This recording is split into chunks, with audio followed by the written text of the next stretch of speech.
Okay, let's go to the anatomy of the pricing page. Mhm.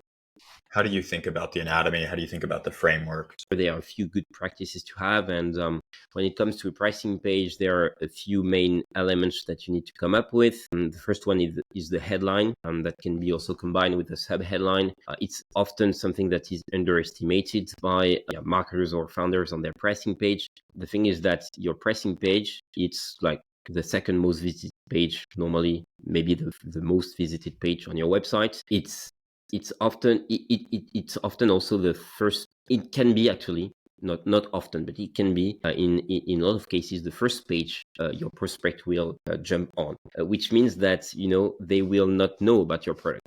That's one of the most common mistake I hear when I speak with founders, is that when they come to your pricing page, it doesn't mean that they have skimmed through your homepage and know everything about your product, which means that there are certain things from your homepage that you need also to retrieve, basically, that you need to import on your pricing page. And this includes the headline.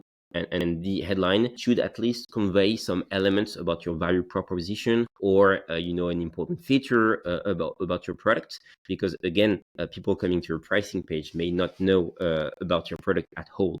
This headline should also combine some important aspect about your pricing model, if possible, reassuring one. Which is why you can help yourself with a subheadline to like combine those two. And below, generally, you come up with your plans horizontally organized, no more than 4. If you have add-ons like AI features add-ons, you would locate them below the plans. And then below that, feature comparison table. If you have a lot of features and you don't want to actually list all of those inside the plans. And then something that is also often forgotten, the frequently asked question section. And on top of that, wherever you deem is the best location, you can put like some social proof, like logos, testimonials, etc.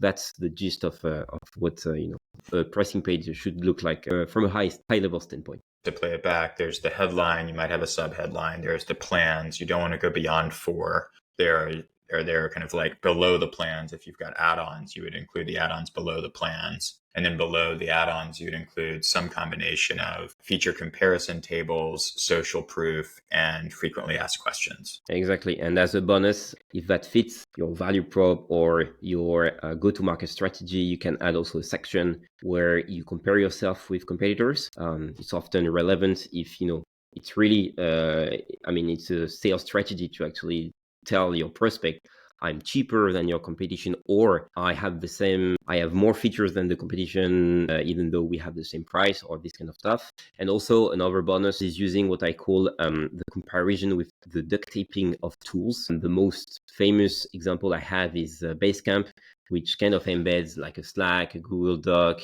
a Trello, for instance. And on their pricing page, they do that comparison, which I find is pretty neat. Not applicable to all businesses, but yeah, pretty interesting.